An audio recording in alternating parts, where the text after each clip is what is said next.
Bonjour les amis, buenos días mis amigos. Les amis, nous nous retrouvons pour une nouvelle vidéo et pas n'importe quelle vidéo les amis. Je rentre d'Espagne, je rentre de Barcelone et je vais vous donner mon avis, mon ressentiment par rapport à SmackDown et on va parler des résultats, on va parler du show. Déjà premièrement les amis, j'ai un maillot là du Barça, de Barcelone, c'est écrit Messi je crois. Le deuxième joueur du monde, les amis, après Ronaldo. Du coup, ça va partir loin. Ça part loin, les amis. À la Madrid, les amis. Horrible. Horrible cette équipe, le FC Barcelone, les amis. Et en plus, les Barcelonais, voilà, c'est une take que je fais. Les Barcelonais, ils sont pas accueillants, les gars. Franchement, les Catalans, c'est quoi ce bordel? Je suis à Paris ou je suis à Barcelone, quoi? Souriez. Bref, bon, les Barcelonais, c'était pas trop ça. En tout cas, ils ont été plutôt bons pendant le show. Parce qu'avant le show, c'était délétère, les amis. J'étais avec quelques Français. On se demandait où était l'ambiance. On a tout tenté. On a tenté des chants Let's Go Sina. On a tenté des À la Madrid, les amis. On a même chanté la Marseillaise. Oui, on est fous. Oui, on est fous, les amis. On va dans un autre pays, on chante la Marseillaise. On aurait pu se faire trucider. Mais nous sommes toujours en vie.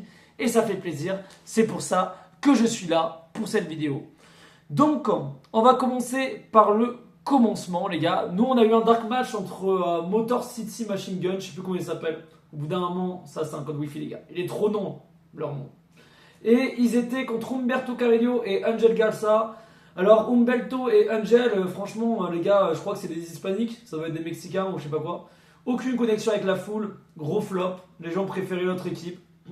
Un super match d'ailleurs, j'ai pas compris. Pourquoi le match était aussi bon alors que c'était dans le pré-show. Je pense que c'était vraiment pour chauffer la foule. En tout cas, ils ont bien réussi à WWE.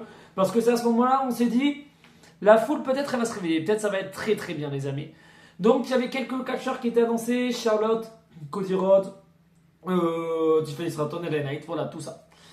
Alors, le show commence sur LA Knight. Yeah, les amis, qui fait popper la foule. Incroyable. Et là, c'est là où je me suis dit, waouh, on va se rapprocher de l'ambiance qu'on a en France. C'est vraiment à ce moment-là. LA Knight était chaud. Je pense que c'est la plus grosse réaction qu'a généré LA Knight dans sa carrière. Ça, je vous le dis. Dinguerie, en tout cas, la foule. Il est content d'avoir récupéré son titre, les gars. On lui dit qu'il mérite. Jimmy Uso, les amis, qui arrive. On va partir sur un Jimmy peut-être contre LA Knight à WrestleMania. On ne sait pas. En tout cas, ils ont été obligés de faire équipe, les amis, avec Strowman contre la New Bloodline. Je ne sais même plus s'ils s'appellent comme ça. Bref, Solo, Tanga et Jacob Fatou. Énorme pop pour Jacob Fatou. Au bout d'un moment, j'ai l'impression qu'il est face, Jacob Fatou. D'ailleurs, c'est ça, le clivage en fait. C'est qu'il y a certaines personnes qui ont du mal à savoir si elles sont face ou elles sont heel en fait, tellement qu'elles sont appréciées par la foule. Bref, en tout cas, bonne promo, intensité. Nick Aldis qui arrive et qui fait comme un backlash, genre un peu en mode allez, on lance le match. Ils ont lancé le match. Solo Sikoa s'est fait énormément huer, les amis. Je crois que j'ai jamais entendu un mec se faire autant huer tout un match comme ça. Exceptionnel. Après, les faces, ils ont fait le job. LA Knight notamment. Jimmy Uso, bon, un petit peu moins. Je trouve un peu en retrait dans le match. Braun Strowman aussi, qui va en faire son spot. Mais victoire, en tout cas, des faces. Je crois que c'est les faces qui ont gagné dans ce match de souvenirs. Ouais. C'est les faces, les gars. C'est les faces qui ont gagné. C'est Braun Strowman, LA Knight et tout. Tant mieux. C'était un bon match. Moi, j'étais plus concentré sur la pop, en fait. Comme un backlash, en fait, la pop, elle était tellement en feu que parfois, on a du mal à regarder ce qui se passe dans le ring. Voilà, je sais pas. J'ai eu la même chose à backlash, les gars. Donc, je ne sais pas si je suis le seul. En tout cas, belle victoire. Puis après, je crois que c'est Solo, oui, c'est Solo qui fait un Saman Spike après à Braun Strowman. Ouais, je me souviens. Franchement, cool. Je pense qu'on va partir sur un Solo contre Jacob à WrestleMania, vu que Jacob il est méga over. La foule l'a super acclamé avec les chants Fatou. Exceptionnel, super opener. Franchement, ça a donné un aperçu de la soirée. Après, promo nul à chier de Jade Cargill, vraiment, elle est immonde. Moi j'adore Jade Cargill, en tout cas je trouve qu'elle a de la prestance, mais en promo elle est nulle à chier, je vous dis c'est très nul, je pense que c'est médiocre les amis. Je pense sincèrement, je me demande si j'ai déjà vu pire en promo que Jade Cargill depuis que je regarde le catch, les gars. Je vous le dis sincèrement. Bref, on va partir sur Naomi et Liv Morgan la semaine prochaine, puisque Liv Morgan est arrivée pour titiller un peu Jade Cargill. Naomi, Liv Morgan, qu'est-ce que je dis Jade. Liv Morgan, en tout cas Liv Morgan, très belle prestance. Moi j'ai eu la chance en plus de l'avoir à Barcelone. Très belle femme, très beau sourire, Et très bonne catcheuse, une excellente catcheuse les amis, dans le ring et qui a l'air super sympathique les amis. Alors match d'après, moi je pensais qu'il n'allait pas y avoir de pop du tout. Bah finalement si, Charlotte Flair contre Bifab, énorme pop pour Charlotte Flair. Au bout d'un moment je crois qu'elle a même fait un doigt d'honneur si j'ai bien vu. Incroyable, pareil, super match. Moi je trouve ça un peu abusé qu'elle ait un peu galéré contre Bifab. Parce que Bifab les amis, c'est entre guillemets une nouvelle venue quoi. Je trouve ça spécial. Je trouve ça spécial. En tout cas, super match, super intensité. La foule, ils étaient chauds. Même pour Bifab, hein. Bifab, elle a eu beaucoup de chance. Je sais pas si ça a été censuré à la télé, pas censuré, mais diminué. Puisque j'ai pas du tout regardé, pas du tout les vidéos en tout cas sur le show. Quoi. Donc pour le coup, c'est la surprise. Je sais même pas comment les gens ont apprécié ce jeu, ce show. Est-ce qu'ils l'ont aimé, est-ce qu'ils l'ont pas aimé. Je sais pas globalement. En tout cas, franchement, bon petit match. Puis après, Tiffy qui arrive parce qu'elle veut pas lâcher sa prise de soumission. Charlotte et elle se fight incroyable. En fait, ce show elle est à 100 l'heure. J'ai l'impression que ça allait à 100 l'heure. Ça s'arrêtait pas, c'était incroyable. Genre, il n'y avait pas trop de temps de pause. Et même pendant les pubs et tout, il faut savoir que dans l'arène, ils mettaient des petits jeux, des trucs comme ça. Donc, en vrai, on s'occupait globalement.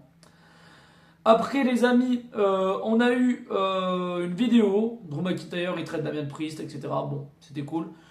Miss TV, le Miss TV commence, les amis. Grosse pop pour The Miz. Les gens ont chanté son thème. Dommage, on n'a pas entendu, je pense, à la télé. Je sais pas. Vu qu'à chaque fois que les gens chantaient, j'ai l'impression qu'il n'y avait pas la diffusion à ce moment-là. En tout cas, Miss TV assez bref, sincèrement, parce que Tiffany et Charlotte encore se battent. Moonsault de Tiffany Stratton. La pop dingue avec les Tiffy Time, exceptionnel. Je pense que tout le monde était très heureux de voir Tiffany Stratton. Là, pour le coup, elle était over. Et je pense qu'en Europe, elle va être encore très over. Cody Rhodes qui arrive et qui défend The Miz. Bah, c'était cool, de l'intensité. Je crois que ça a duré 2 minutes. On a tous chanté le thème de Cody Rhodes. Vraiment énorme pop pour Cody. C'était très bien. C'était expéditif. Voilà. Drew McIntyre veut la peau de Damien Priest, les gars. Nakamura, grosse pop. Hein. Encore une fois, je sais pas si on l'a entendu à la télé, mais énorme pop pour Nakamura. Les gens kiffaient Nakamura en fait. Et c'est mérité. Un match super. De toute façon, Damien Priest, il est excellent aussi. El Campeón, les amis, le champion. Je crois que ça se dit comme ça. J'ai chanté ça. Exceptionnel. Super match. Franchement, j'ai kiffé. Hein. De l'intensité. Pareil. De toute façon, c'est le résumé de ce show, c'est de l'intensité. C'était tout le temps intense. En fait, on s'est pas fait chier. Je vous jure, on s'est pas du tout fait chier pendant le show. Je trouve même que c'est passé extrêmement vite à ce moment-là. Alors qu'il y avait 3 heures. Hein. Et en plus, il y avait Dark Match et tout. Je pense que ça a duré 3h30, 4 heures le show. Sincèrement.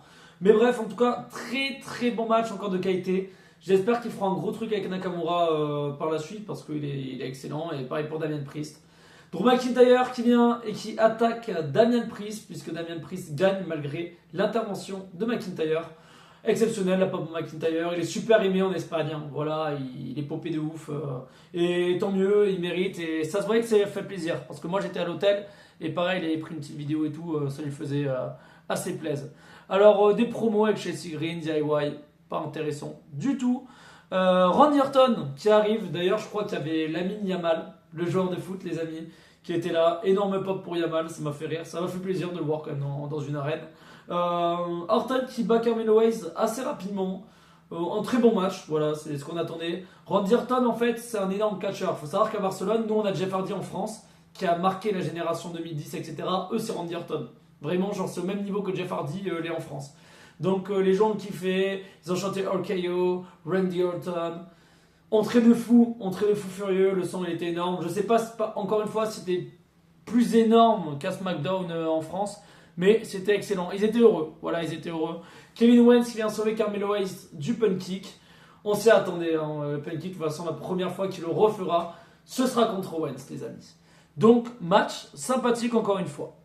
Alors, le champion arrive, Gunther, les amis. Gunther, énorme pop, à la Madrid, excellent. Les gens étaient heureux quand même de le voir. Globalement, il a une prestance de fou. Il provoque l'Espagne. Et là, il y a Axiom qui arrive, le catcheur local. Moi, je l'ai vu, Axiom, j'ai eu une photo avec lui. Je la mettrai dans le vlog, à mon avis. Excellent, déjà très sympa, Axiom. Extrêmement sympa. Et le match était exceptionnel. Franchement, un très bon match. Encore une fois, ça fait bizarre quand même de voir Axiom mettre autant de difficultés Gunther. Ça fait un peu chelou. Moi, je croyais qu'il allait se faire limite squasher, mais non. Match, très bon match.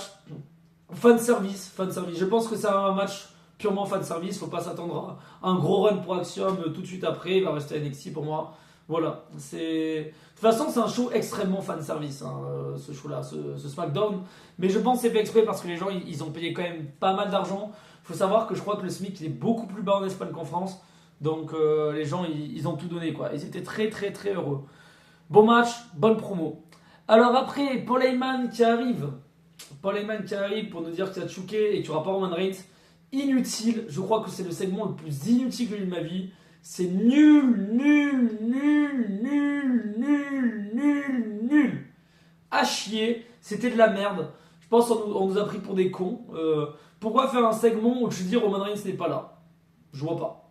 Je pense que c'était vraiment pour hyper le jeu de cash, mais nul à chier. Moi, je serais barcelonais, ça me donnerait même pas envie d'acheter le jeu en fait. Au bout d'un moment, le gars, inutile. Promo de heal, je trouve, de Paul Heyman, qui dit des trucs pas intéressants, qu'on connaît déjà. Voilà. Ça m'a fait plaisir, entre guillemets, de voir Paul Heyman, mais on aurait pu largement s'en passer. Alors, le main event, je crois, ouais, d'abord un segment avec Jimmy Uso et Gunther. Sincèrement, j'étais assez éteint pendant ce segment et bon segment, sans plus, voilà, un petit segment TV, comme je dis. Street Profits, comme dit Hawaii, match de ouf, fou furieux le match. Ça, c'est vraiment pour les fans de la NXT. Hein. À l'époque, on a tous kiffé un peu DIY, Street Profits. Là, c'était pour nous ce match. C'était intense. Moi, je m'attendais à la victoire de Street Profits. Dès que j'ai vu que c'était le main event, je me suis dit, bon, ils vont gagner Street Profits. C'était dingue. C'était exceptionnel. Avec les... Excusez-moi les voisins. Bref, c'était fou. Un match d'intensité encore exceptionnel. Ça allait à 100 à l'heure, le public était chaud, le public ils adoraient Street Profits, ils adoraient aussi DIY, donc c'était assez mitigé. Mais cette victoire pour moi est historique et ça a dû faire énormément plaisir aux Street Profits, ils adorent l'Espagne, en tout cas ils adorent le Real les deux. Donc franchement, kiffant. Donc l'après-show, nous on a eu un Cody Rhodes contre The Miz en off avec des petits moments de corrida. C'était un peu nul, mais c'était un match après-show. En tout cas, ce show, les amis, si je dois le résumer, intensité, fan service, fatigue, parce qu'à la fin du show, j'étais mort, les gars. J'étais KO, j'avais plus de voix. Là, déjà, j'ai même plus de voix. J'ai même plus de voix là, les amis. Là, je suis en train de peiner, je suis en train de galérer, les gars, pour faire cette vidéo. Mais franchement, c'était cool. Le public français était chaud. Le public espagnol était chaud. Tout le monde était chaud. Assez calor. El fuego, les amis. Exceptionnel, voilà, quel show de dingue, et je pense que ça va être encore fou à Bruxelles, ça va être fou en Italie, en tout cas c'était génial, j'ai l'impression d'avoir bien dépensé mon argent, moi, par contre la boutique c'est abusé les gars, franchement, j'espère que je ne vais pas prendre une restriction, bon pire, fuck, ça me fume aussi les arènes de catch, genre en Espagne, genre vraiment les Espagnols ils profitent de la vie quoi, ils profitent de la vie, ils achètent des boissons dont je vais pas dire ce que c'est parce que sinon je vais me faire strike. Mais what the fuck, genre ils vendent ça dans un stade. Je suis en mode, on est en boîte de nuit, on est dans un stade en regardant un showcatch. Bref, en tout cas ça m'a choqué. Mais c'était cool, il y en a, ils ont bien profité du show. Bref, c'était super les amis. Et on se retrouve pour une prochaine vidéo parce que je vais faire tous les shows européens sur YouTube en tout cas. Là j'y suis allé en vrai pour le coup à Barcelone, j'irai pas en vrai sur les autres. Mais j'essaierai de les débriefer tout sur YouTube. Merci d'avoir regardé, n'hésitez pas à vous abonner et à lâcher un like. Ciao tout le monde.